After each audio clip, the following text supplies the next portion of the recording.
My dad found letters in the attic proving I wasn't his daughter and cut me off from college. Years later he needed my kidney to survive. I had to step away from my laptop several times while writing this post because the pain is still so fresh. Last week, my entire life imploded when my dad found some old letters in our attic. I, 19 female, was busy with my second semester at college, worried about upcoming midterms and planning my summer internship when everything fell apart in a single afternoon. My dad had been cleaning out our attic that weekend, something my mom had been nagging him to do for months. While sorting through boxes of old holiday decorations, he found a small wooden jewelry box wedged behind some Christmas ornaments. Inside were dozens of letters, all neatly organized by date, spanning from 1995 to 2004. They were love letters between my mom and her former coworker, James. I later learned that my dad spent the entire weekend reading through every single letter, putting together a timeline that made him physically sick. The letters detailed a years-long affair between my mom and James, including the period when I was conceived. There were even references to doubts about my paternity in some of the letters from 2003, right before James moved away for a new job. Looking back now, my childhood seems like some elaborate performance. My parents, both 45 now, met during their sophomore year of college. My mom was studying accounting and my dad was in the construction management program. They got married 2 months after graduation, and my mom started working at a local accounting firm while my dad began building his construction business from scratch. They had me when they were 26, and from the outside, we seemed like the perfect family. My dad coached my soccer team every year from age 5 to 14. He taught me how to ride a bike, helped me with my science fair projects, and cried at my high school graduation. My mom was equally involved. She was the PTA president, hosted all my birthday parties, and spent countless hours helping me prepare for my SATs. We went on family vacations every summer, had weekly Sunday dinners with my grandparents, and genuinely seemed happy. At least that's what I thought. The day everything came crashing down, I was in my dorm room studying for my economics midterm. My phone rang around 4 p.m. It was my dad. His voice sounded strange, almost mechanical. At first, I thought something had happened to my mom or my grandparents. What he said was much worse. He told me he was cutting off my tuition payments immediately and had already contacted the university's financial aid office to remove himself as the responsible party for my educational expenses. I remember asking him if this was some kind of joke, but he just continued in that same emotionless voice. He told me that my mom had confirmed everything in the letters. James was my biological father, not him. 19 years of being my dad meant nothing the moment he found out we didn't share DNA. He ended the call by saying he never wanted to hear from me again. In a panic, I called my mom. She was hysterical, alternating between sobbing and begging me not to hate her.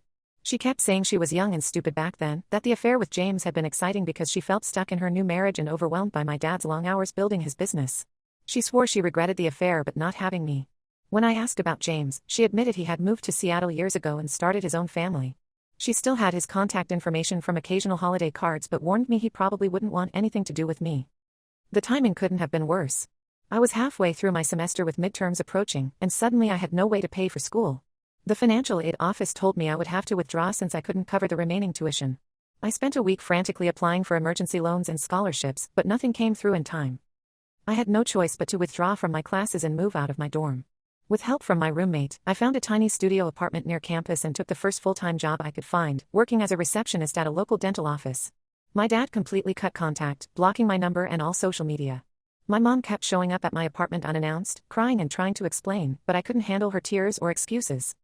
The psychological impact hit me hardest at night. I would lay awake staring at old family photos, trying to spot features that might have come from James instead of my dad.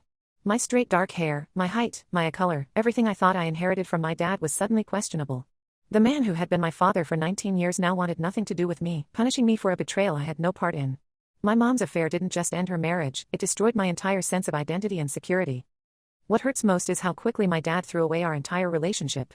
Every soccer game, every father-daughter dance, every proud moment at my achievements, none of it mattered once he found out we weren't biologically related. He didn't just cut off my tuition, he cut me out of his life completely. Meanwhile, my mom seems more concerned about salvaging her reputation than understanding the damage she's caused. Her affair didn't just betray my dad, it betrayed me too, and I'm the one paying the price for her mistakes. Update 1. A lot has happened since my last post. After weeks of sleepless nights and countless hours staring at James's contact information, I finally worked up the courage to reach out to him. I spent an entire weekend drafting and redrafting an email, trying to strike the right balance between explaining who I was and not coming across as demanding anything from him. I told him about finding out about the affair, how my dad had cut me off, and how I was just looking for answers about my biological history. His response came within hours, and it felt like being punched in the stomach. Not only did he have zero interest in any kind of relationship with me, but his email was cold and almost threatening. He told me he had a wife of 15 years and 3 kids who knew nothing about his past affair with my mom. He made it clear that he had moved on with his life and had no intention of letting his past mistakes affect his current family. The email ended with a warning not to contact him or his family ever again. I was still processing this rejection when I made the mistake of telling my mom about contacting James. Her reaction completely blindsided me. Instead of offering any comfort or understanding, she exploded in anger. She started screaming about how selfish and inconsiderate I was being, saying I was deliberately trying to destroy multiple families by dragging up the past. According to her twisted logic, I should have just kept quiet and continued letting my dad support me financially while pretending everything was fine. The past few weeks have been a blur of trying to rebuild my life from scratch. I managed to enroll in some evening classes at the local community college while keeping my full-time job at the dental office. It's nowhere near the education I had planned for myself, no study abroad programs, no internships, no campus activities. But at least it's something. I work from 8 to 5 at the office, then rush to classes from 6 to 9 3 nights a week. My tiny studio apartment is barely furnished, and I'm living on ramen and coffee, but I'm making it work. My mom has taken to showing up at my apartment unannounced, usually late at night when she knows I'll be home from classes. She stands in the hallway crying about how I'm tearing the family apart, refusing to acknowledge that she did that herself 19 years ago with her affair. The other day, she even tried to convince me that she only had the affair because my dad was working too much back then, as if that somehow justified everything. What pushed me over the edge was discovering how she's been twisting the story to our extended family. She told everyone that I was the one who found the letters and vindictively exposed the affair to hurt both her and my dad. She painted herself as this victim whose spiteful daughter was trying to destroy her marriage out of teenage rebellion. Several of my aunts and uncles bought into her version of events completely. They've been sending me these self-righteous messages about forgiveness and family loyalty, telling me I need to apologize to both my parents for causing so much trouble. One particularly nasty email from my mom's sister accused me of deliberately trying to break up my parents' marriage because I was jealous of their relationship. She said I should be ashamed of myself for not considering how this would affect my younger cousins who looked up to me. It was completely absurd. I was the one who had my life turned upside down, yet somehow I was being painted as the villain. That was when I finally decided to cut contact with my mom too. I blocked her number, blocked her on all social media, and told my apartment building's security not to let her in anymore. I'm done being manipulated and gaslighted by her. Meanwhile, my dad, or the man I thought was my dad for 19 years, hasn't reached out once since cutting me off. Through mutual friends, I learned that he filed for divorce and moved out of our family home. He's apparently living in a condo on the other side of town, completely starting over as if his life with us never existed. My mom is struggling financially now that he's gone, and guess what? She's trying to blame me for that too. She keeps saying that if I had just kept quiet about James, everything would still be fine. She doesn't seem to understand that her lies were bound to come out eventually. Every time I think I'm starting to cope with everything, something new happens to knock me back down. Last week, I ran into my dad's sister at the grocery store.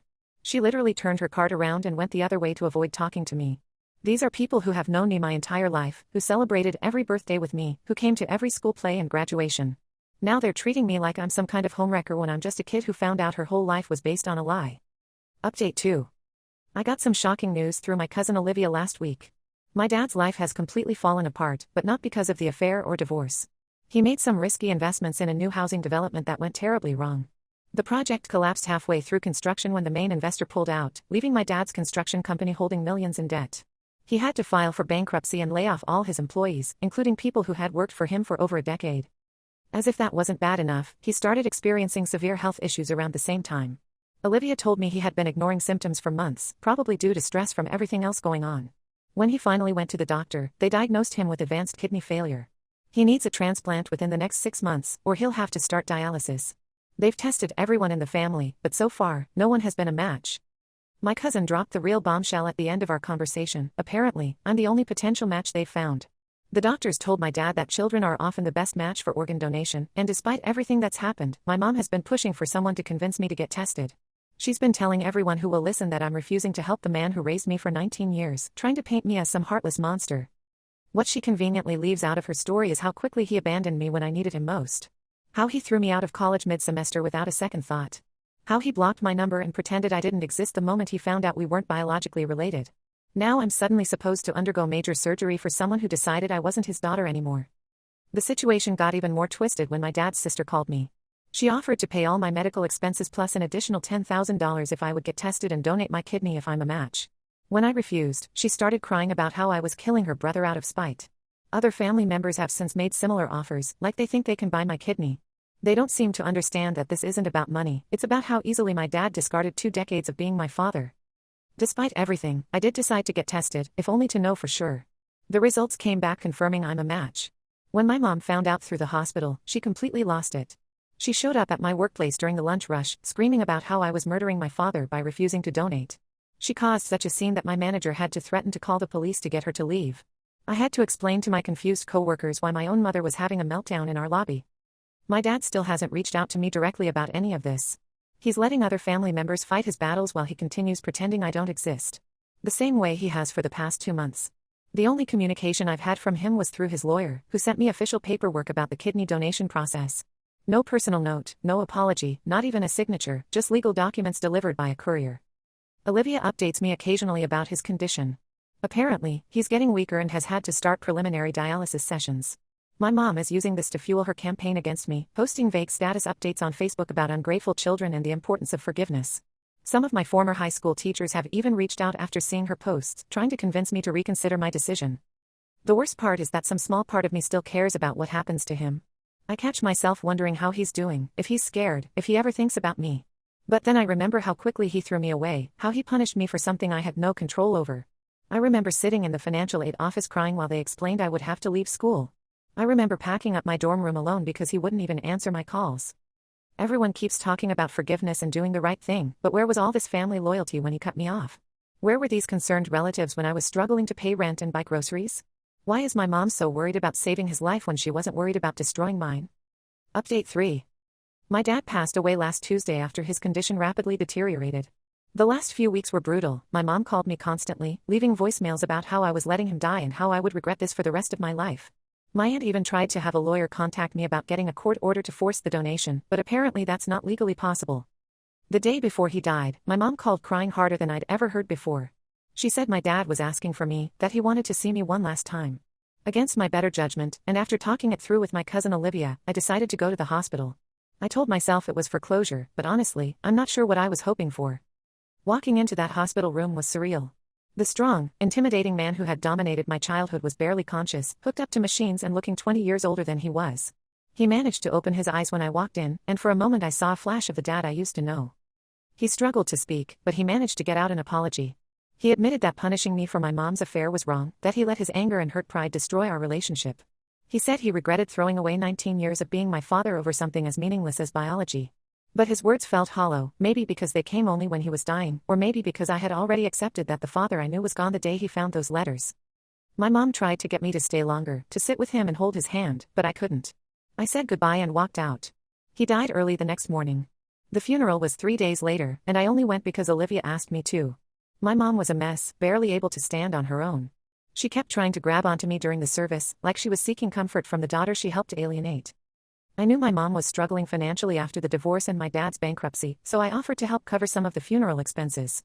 Several family members made comments about how mature and gracious I was being, as if paying for part of the funeral somehow made up for everything that had happened. My mom tried using this as an opportunity to rebuild our relationship, saying how proud my dad would be of my forgiveness. I had to remind her that helping with expenses was about basic human decency, not forgiveness. A few days after the funeral, I received an email from James. He must have heard about my dad's death through some mutual connection with my mom. His message expressed generic condolences and included some awkward commentary about how difficult it must be to lose a father figure. Then he repeated his request for no contact, as if I had been the one reaching out to him. I deleted the email without responding. My mom keeps trying to schedule lunch or coffee, saying we need to stick together now that my dad is gone.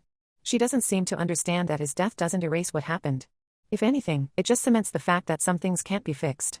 The father who raised me died months ago, when he found those letters and decided I wasn't his daughter anymore.